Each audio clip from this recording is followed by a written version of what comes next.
request of Governor Bill Lee of Tennessee, who's standing with us, as you know, I'm signing a presidential memorandum to establish the Memphis Safe Task Force, and it's very important because of the crime that's going on, not only in Memphis, in many cities, and we're going to take care of all of them, step by step, just like we did in D.C. We have virtually no crime in D.C. right now, and we're going to keep it that way. It's our nation's capital. We're going to keep it that way, or we're going to federalize it if we had to, but we don't have to anymore because it's in such great shape.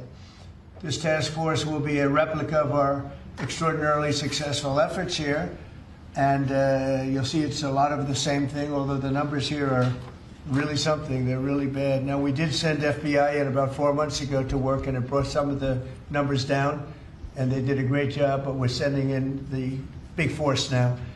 We also sent them into Chicago on a sort of a moderate basis, and we brought down crime a little bit in Chicago, but we're now going to bring it down very big. We're going to be doing Chicago probably next.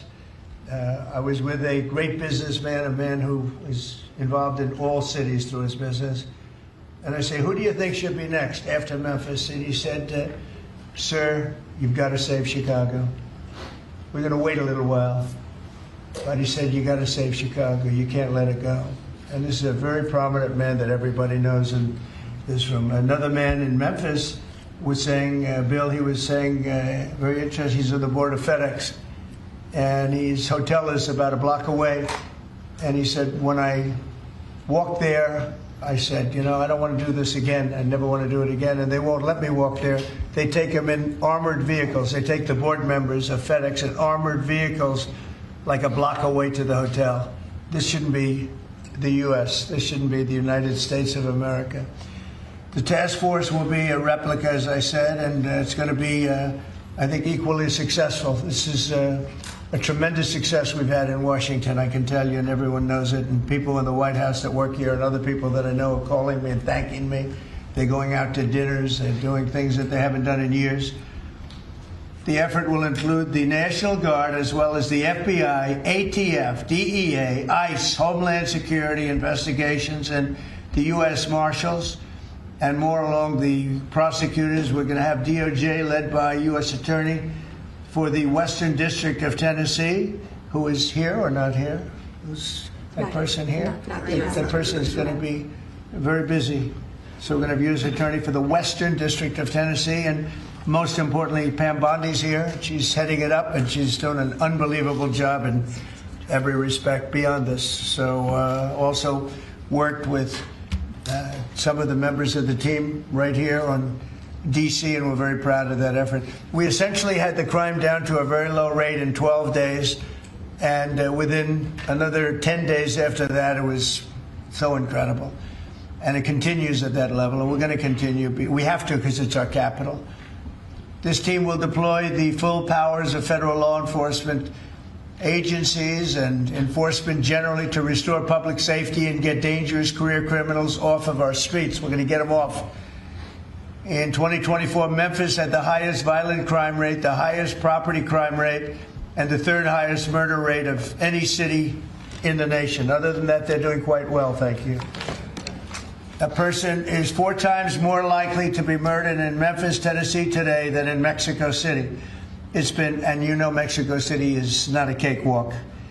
It's been overrun with carjackings, robberies, shootings, and killings. There were 249 murders, 429 rapes, 5,616 burglaries, and 12,522 violent assaults in just the last little while in 2024 and in pieces of 2025, where it's actually gotten worse until recently when we sent the FBI down to see what the hell is going on.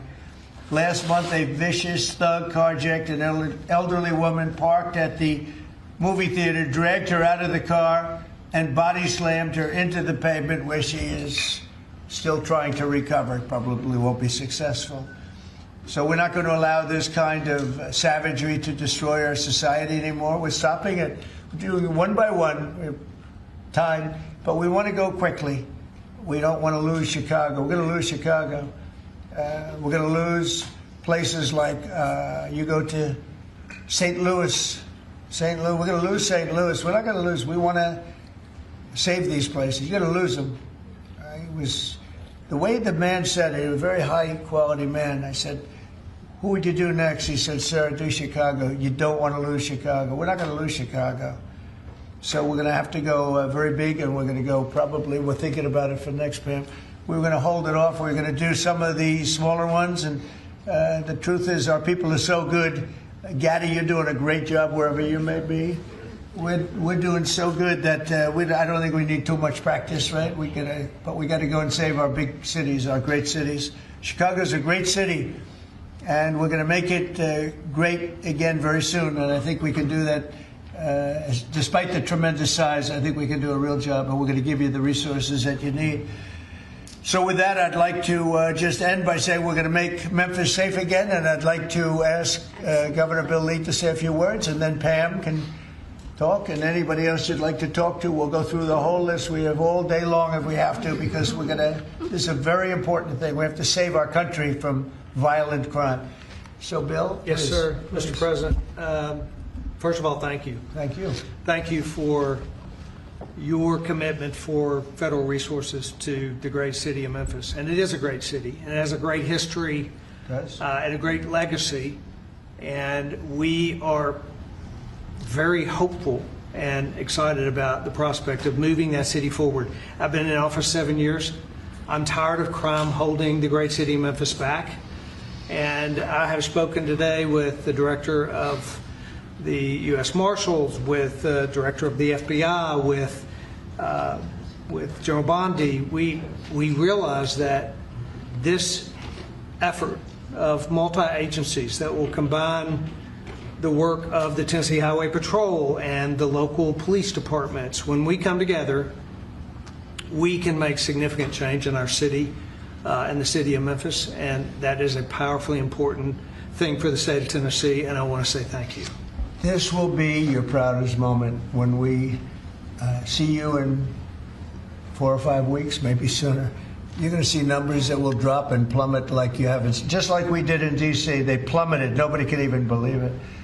And they're going to plummet. It'll be one of your really proud moments, and you've done a good job, too. But this will be maybe your proudest moment. Thank you, sir. Okay? And the director, as the director said, the goal is sustained. Right. Got to keep it. Sustained crime lowering. And that, with this effort, I believe we can get there. We can finally get there for that city. Yep, we're going to have it sustained a long time. And your people are going to get better and better, and your police force has been terrific. They're working with us very much, as you know. We started it, as I said, on a little basis, and we got it down quite a bit, but now we go in for the big march, okay? And Director Patel and his team have done remarkable work so far. As you know, the numbers are great, and this will be one more step in the right direction for Memphis. That's true. Thank you. He's done a very good job. Thank you very much. Pam, please. President Trump, at your directive, we went in, as you all know, to D.C. and took over the city of D.C., working hand in hand with Metro Transit Authority. All of the agencies represented here today got over 2,000 violent offenders, got over 200 guns off the streets of D.C., and D.C. is safe again. And now, Governor, working with you and working with our 2 U.S. senators and all of our agencies working hand in hand, we're going to do everything we can to make Memphis safe again. That was President Trump's directive to us, and it's easy to do when you're working with such great leaders. And Secretary Noem, you have been instrumental in this, and Director Patel has already been into Memphis and gotten so many violent offenders and guns off the street, and that's what started it. And working, Stephen and Deputy Attorney General Todd Blanche, thank you. We've all been going nonstop, working hand in hand together, and Gaddy Serralta, Terry Cole, and Director Driscoll of ATF wearing 2 hats, and Pete Hegseth with the National Guard, all working hand in hand and being out there for a month. You can't tell who's with what agency but for the T-shirt they're wearing, because